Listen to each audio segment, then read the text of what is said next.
नमस्कार. News 18 लोकमतच्या YouTube आणि Facebook live मध्ये आपलं सगळ्यांचं स्वागत आहे. मी आहे प्रशांत लीला रामदास. महत्वाचं म्हणजे आज सुप्रीम कोर्टाने एक अत्यंत महत्वाचा निर्णय दिलेला आहे आणि खास करून यामध्ये कुलदीप सेंगर जो माजी मंत्री आहेत उत्तर प्रदेशचा, त्याला मोठा दणका दिलेला आहे. आपल्याला माहित असेल की अत्याचाराच्या आरोपामध्ये म्हणजे उन्नाव अत्याचार प्रकरणामधला मुख्य आरोपी कुलदीप सेंगर याला दिल्ली उच्च न्यायालयाने त्याला जामीन दिला होता. त्या जामिनानंतर संपूर्ण देशभरात या संदर्भात जोरदार आंदोलन सुरू झालं होतं. महत्वाचं म्हणजे या संदर्भात दिल्लीमध्ये जंतर मंतर असो किंवा इंडिया गेट परिसर असो, इथे देखील मोठं आंदोलन झालं.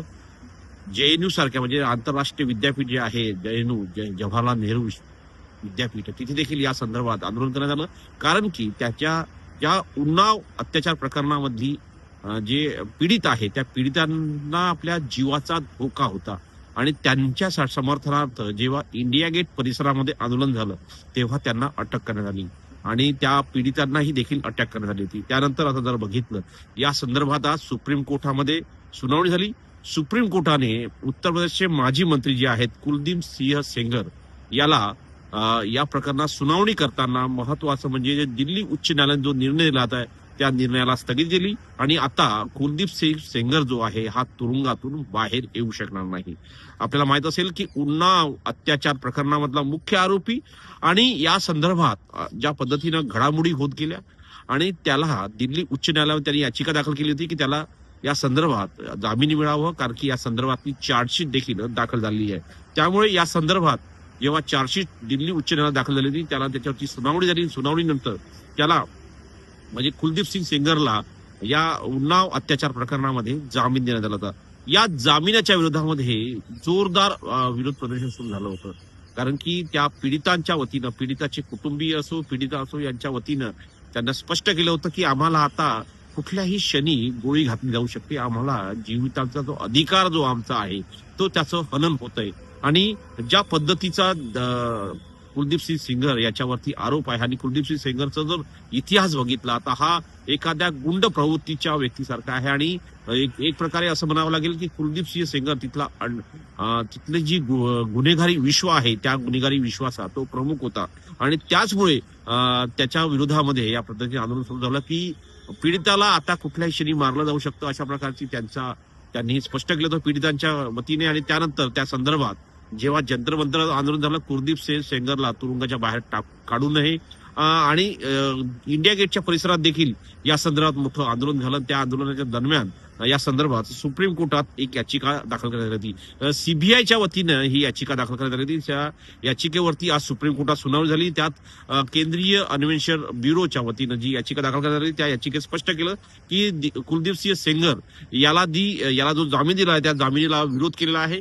त्याला जन्मठेपेची शिक्षा सुनावण्यात आलेली आहे आणि त्यामुळे त्याला जे जन्मठेप शिक्षा जी आहे त्याला ती तशीच राहावी अशा प्रकारची याचिका सीबीआयच्या वतीने दाखल करण्यात आली होती.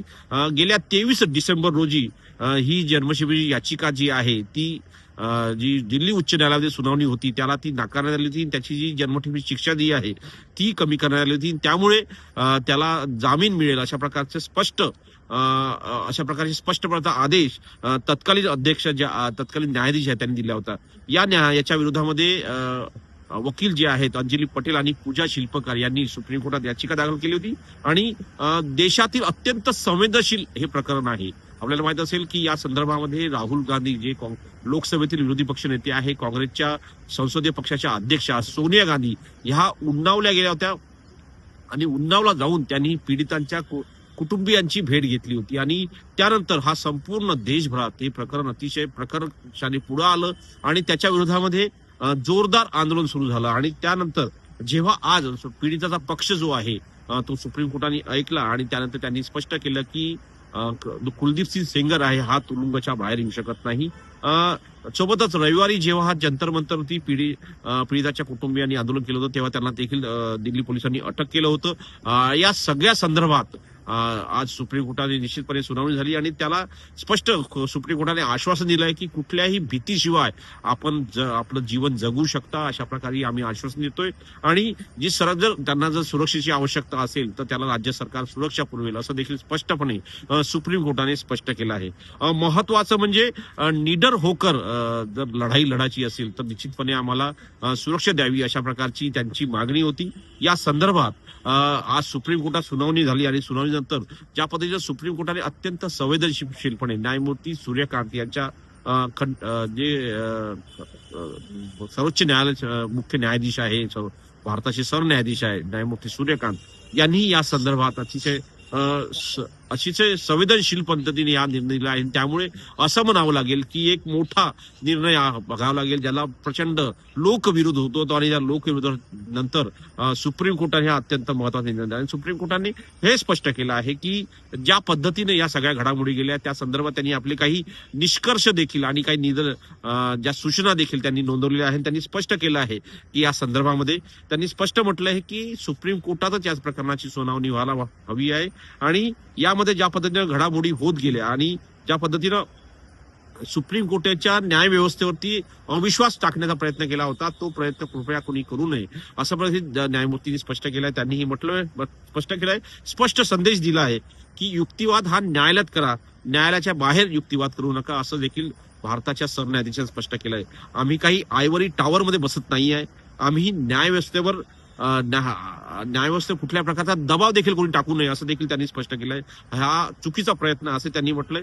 या प्रकरणातून काही लोक राजकीय फायदा घेण्याचा प्रयत्न करतोय, पण ती या संदर्भात या जो सेंगर आहे या उन्नाव अत्याचार प्रकरणातला मुख्य आरोपी याला न्यायव्यवस्थाच निश्चितपणे दोषी ठरवेल, न्यायपालिका दोषी ठरवेल, कोणी त्याला बाहेर दोषी ठरू नये असं हे देखील विसरू नये असं देखील सुप्रीम कोर्टाने स्पष्ट केलं. दिल्ली हायकोर्टाने या संदर्भात जो निर्णय दिला त्यामध्ये चुकीचा अर्थ काढला आहे असं त्यांनी स्पष्ट केलंय की पटवारी किंवा कॉन्स्टेबलच हे पास्कोसाठी जबाबदार असतात, खासदारी असू शकतात किंवा आमदारी असू शकतात, हे देखील या कायद्याच्या अंतर्गत येतात. त्यामुळे या संपूर्ण निर्णयाचा पुनर्विचार करण्याची गरज आहे असं त्यांनी स्पष्ट म्हटलंय. आणि सोबतच जो खास करून जर बघितलं कुलदीप सिंग सेंगर याच्या शिक्षेला आम्ही यासाठी स्थगिती देतोय असं देखील त्यांनी स्पष्ट केलंय. त्यामुळे हे अतिशय महत्वाची निरीक्षण जे आहे हे कोर्टाने या संदर्भात नोंदवलेली आहे. आणि नोंदवताना त्यांनी ज्या पद्धतीने घडामोडी स्पष्ट केल्या की देशभरात या संदर्भातला जो लोकविरोध सुरू आहे त्या लोकविरोधाला एकीकडे लोकविरोध सुरू असताना दरम्यानच्या काळात पीडितांच्या वतीनं त्या पीडितांचे नातेवाईक देखील सुप्रीम कोर्टात दाखल झाले होते, बसद्वारे ते आले होते.